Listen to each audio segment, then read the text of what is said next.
আসসালামু আলাইকুম। মেধাঙ্গন এবং দিরানা মেথডের সবাইকে স্বাগতম।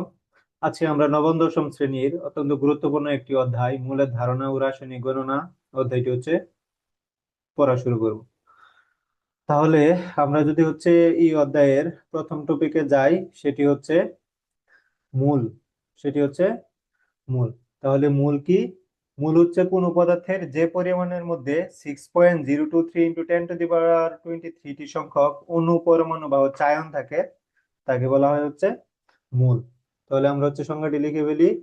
কোন পদার্থের কোন পদার্থের যে পরিমাণের মধ্যে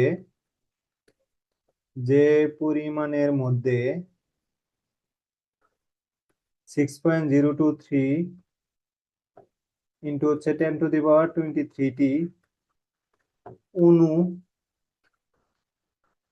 অণু অথবা পরমাণু অথবা আয়ন থাকে আয়ন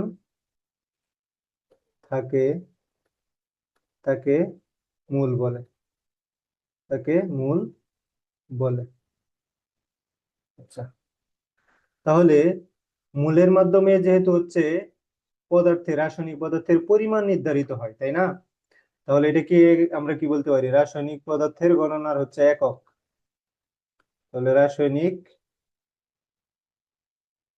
তাহলে এটাকে আমরা কি বলতে পারি? রাসায়নিক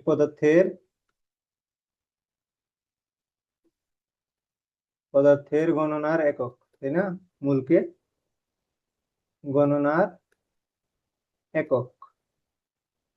আচ্ছা, এখন যদি আসি, যে আমরা যে বললাম কোনো পদার্থের যে পরিমাণের মধ্যে কোন পদার্থের যে পরিমাণের মধ্যে 6.023 × 10⁻23টি সংখ্যক অণু, পরমাণু বা আয়ন। তাহলে এই সংখ্যাটি কিভাবে নির্ধারিত হলো? তাহলে এইভাবে সংজ্ঞা দেওয়ার আগে মূলের সংজ্ঞা দেওয়া হতো 12 গ্রাম কার্বন 12 আইসোটোপের মধ্যে যতগুলো কি বলে এটা পরমাণু থাকে, ঠিক ততগুলো অণু, পরমাণু বা আয়ন কোন পদার্থের যে পরিমাণের মধ্যে থাকে তাকে বলা হয় এক মূল। তাকে কি বলা হয়? এক মূল। এখন তাহলে 12 গ্রাম কার্বন 12 আইসোটোপে কতগুলো পরমাণু থাকে? তাহলে এটি বের করার জন্য প্রথমে একটি কার্বন কার্বন 12 আইসোটোপের একটি কার্বন পরমাণুর ভর বের করা হয়। এটার ভর বের করা হয়।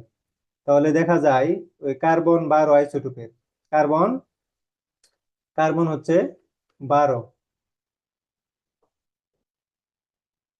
কার্বন 12 আইসোটোপের একটা পরমাণুর ভর পাওয়া যায় 1.9926 ইন্টু 10⁻23 গ্রাম। এটা কি একটি পরমাণুর ভর, একটি পরমাণুর ভর। এখন আমাকে যদি বলা হয়, আচ্ছা, এখন আমাকে যদি প্রশ্ন করা হয় একটি আপেলের ওজন 50 গ্রাম, তাহলে এরকম কতটি আপেল মিলে 150 গ্রাম হবে? তাহলে আমরা কি করি? আমরা মোট ভরকে একটি আপেলের ভর দ্বারা কি করি? ভাগ করি, তাই না? তখন এখানে কি পাই? 3টি। ঠিক কার্বন 12 আইসোটোপের ভর কত? কার্বন 12 আইসোটোপের ভর 12 গ্রাম। তাহলে এই 12 গ্রামের মধ্যে কতগুলো পরমাণু আছে এটা যদি আমি বের করতে চাই, তাহলে কি করব? এই একটি কার্বন পরমাণুর ভর দ্বারা ভাগ করব। ঠিক এইভাবে, তাই না? ঠিক এভাবে ভাগ করব। তাহলে আমরা যদি এভাবে ভাগ করি, তাহলে কি পাই? তাহলে কি পাই? তাহলে কার্বন 12 আইসোটোপের ভর কত? 12। আর একটি কার্বন 12 আইসোটোপের একটি পরমাণুর ভর কত?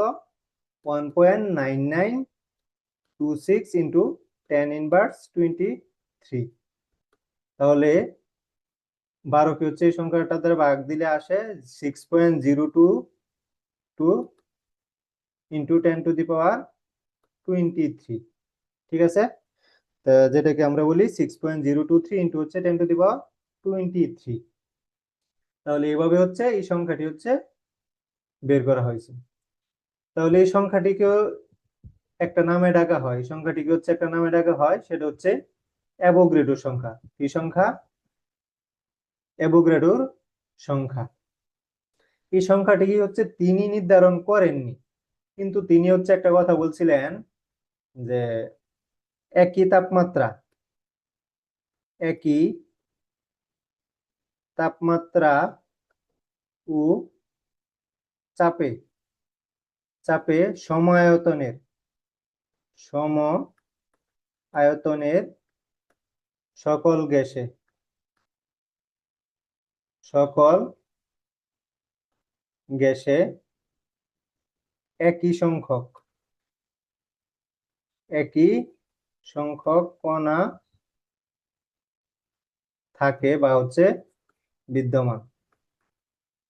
ঠিক আছে, তাহলে হচ্ছে পরবর্তীতেও কি দেখা গেছে যে একই তাপমাত্রা ও চাপে সম আয়তনের সকল গ্যাসে হচ্ছে একই সংখ্যক কণা থাকে। তাহলে এই সংখ্যাটি হচ্ছে প্রথমে সম্ভবত নির্ধারণ করেন হচ্ছে যা পেজা। তাহলে উনি যখন হচ্ছে হিসাব করেন, হিসাব করার পর অ্যাভোগাড্রো নাম অনুসারে এই সংখ্যার নাম করা হয় কি? অ্যাভোগাড্রোর সংখ্যা। আমরা যদি হচ্ছে এর পরবর্তীতে যাই যে মোলার ভর, মোলার ভর। তাহলে মোলার ভর কি?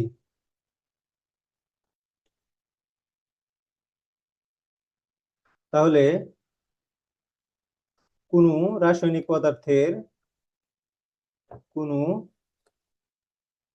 রাসায়নিক পদার্থের এক মোলের ভরকে বলা হয় হচ্ছে মোলার ভর। কোনো রাসায়নিক পদার্থের এক মোলের ভর কি? এক মোলের ভরকে মোলার ভর বলা হয়, মোলার ভর বলা হয়। এখন প্রশ্ন আসে না? এখন তো হচ্ছে প্রশ্ন আসে যে এক মোলের ভর কত? এক মোলের হচ্ছে, এক মোলের ভর কত? এক মোলের হচ্ছে ভর কত? তাহলে এক মোলের ভর কত এখন আমাদেরকে ওইটা হচ্ছে জানতে হবে। তাহলে আমরা হচ্ছে খেয়াল রাখবো, কোথায় গেল?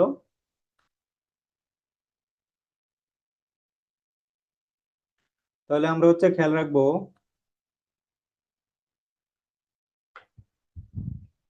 কোন পদার্থের, কোন রাসায়নিক পদার্থের, রাসায়নিক পদার্থের গ্রামে প্রকাশিত, গ্রামে প্রকাশিত পারমাণবিক, পারমাণবিক ভর বা আণবিক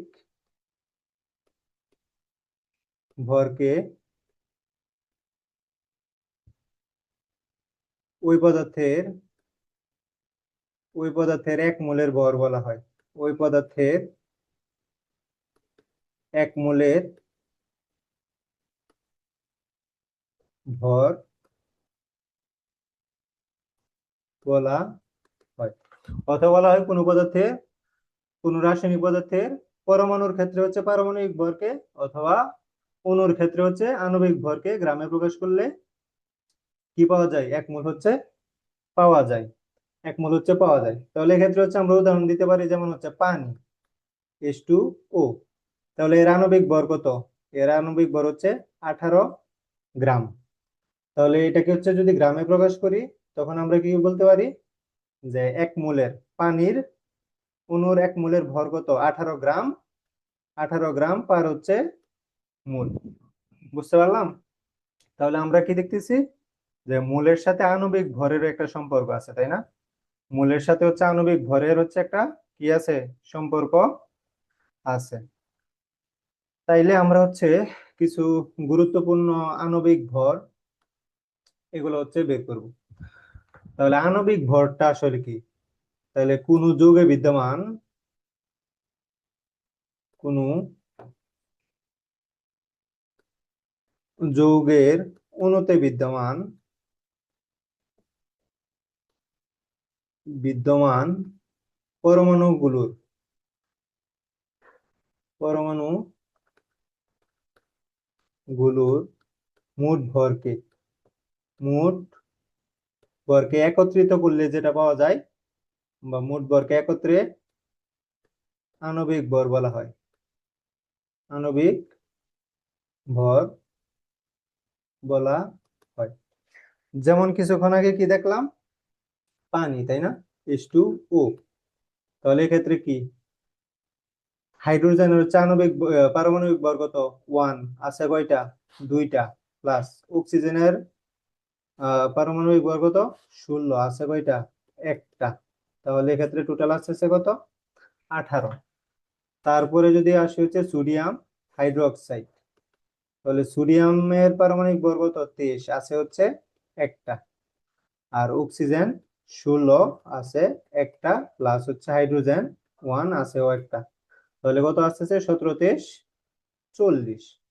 তারপরে যদি আসি হাইড্রোক্লোরিক অ্যাসিড, তাহলে হাইড্রোজেনের কত, 1, প্লাস ক্লোরিনের কত, 35.5, তাহলে কত আসতেছে, 36.5। তারপরে যদি আসি সোডিয়াম ক্লোরাইড, তাহলে সোডিয়ামের কত, 23, ক্লোরিনের কত, 35.5, তাহলে টোটাল কত আসতেছে, 58.5।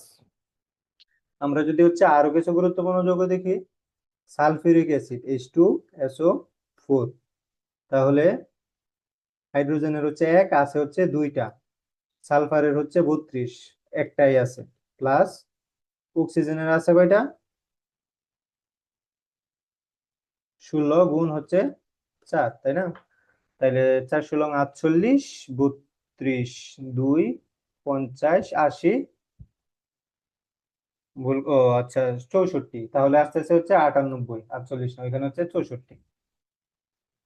আরো যদি দেখি হচ্ছে সোডিয়াম বাইকার্বনেট, তাহলে সোডিয়ামের কত, 23, গুণ 2, তাই না।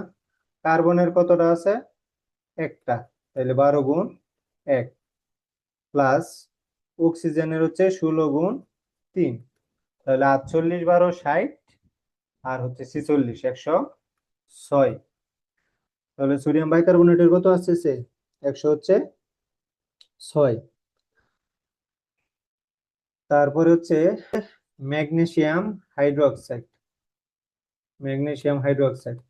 তাহলে ম্যাগনেসিয়ামের কত, 24, প্লাস অক্সিজেন আছে কয়টা, 2টা, তাহলে 16 গুণ 2, প্লাস হাইড্রোজেন আছে কয়টা, 2টা, তাই না। তাহলে কত আসতেছে, 32, 24, 56, আর 2, এখানে আসতেছে হচ্ছে 58। ঠিক আছে, 2, 32। হ্যাঁ, আচ্ছা। তারপর হচ্ছে ক্যালসিয়াম হাইড্রোক্সাইড, তাহলে ক্যালসিয়াম কত, 40, আর অক্সিজেন আছে 2টা, তাহলে হচ্ছে 32, আর হাইড্রোজেন আছে 2টা, তাহলে এখানে কত আসতেছে, এখানে আসতেছে হচ্ছে